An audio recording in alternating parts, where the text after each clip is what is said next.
30ஆம் பக்கம். வெளியிடை போயலம் எப்போது தீரனெல்லாம் அழிவுற அமைத்த அருட்பெரும் ஜோதி. வெளியிடை போயலாம். வெளியிடை, வெளிங்கிறது இந்த விண்வெளி. அங்க பூயலாம் அப்படின்னு சொல்றாரு. இப்ப நம்ம சாதாரணமா பூன்னா இந்த பூ மிதிக்கிறோம் இல்லையா? பூ மிதிக்கிறது என்னது? அப்படியே அந்த கங்கு, தீ கங்கு அதை பூ சொல்றோம்.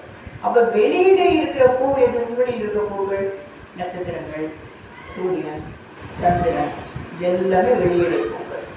பூயலாம் வியப்புற திறனலாம்.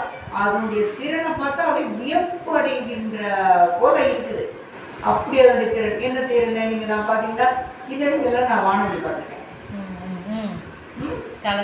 ஆமா, அது வானொலியில பார்த்துருக்கோம். அது ஒரு வியப்பான நம்ம தானே. அப்புறம் வந்து பார்த்தீங்கன்னா இடியோசை, மின்னல், மழை எல்லாம் அந்த வெளியிடை தான் நடக்குது. கொட்டுன்னு கொட்டினாலும் எல்லாம் அங்கிருந்து தான் வருது இல்லைங்களா? அது மட்டும் இல்லை, இந்த வெளியீடு எப்படி நவகிரகம் அப்படின்னு சொல்றாங்க பாருங்க. இந்த கோள்கள் எல்லாம் இது எல்லாம் அதனுடைய பாதையிலேயே சீராக இயங்கிட்டு இருக்கலாம். சீராக இயங்கும்படி வியப்புறு திரண்டலாம். எப்படா இது இப்படி ஒன்னோட ஒன்று இடிச்சுக்காம ஒரே பாதையிலே போயிட்டு இருக்கு, அது வியப்புறு திறன். இப்படி அழிவோட வகுத்த அப்படி சூப்பரா அப்படி கணக்கு போட்டேன்.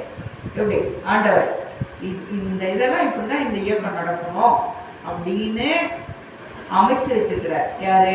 அருட்பெரும் ஜோதி ஆண்டவர்.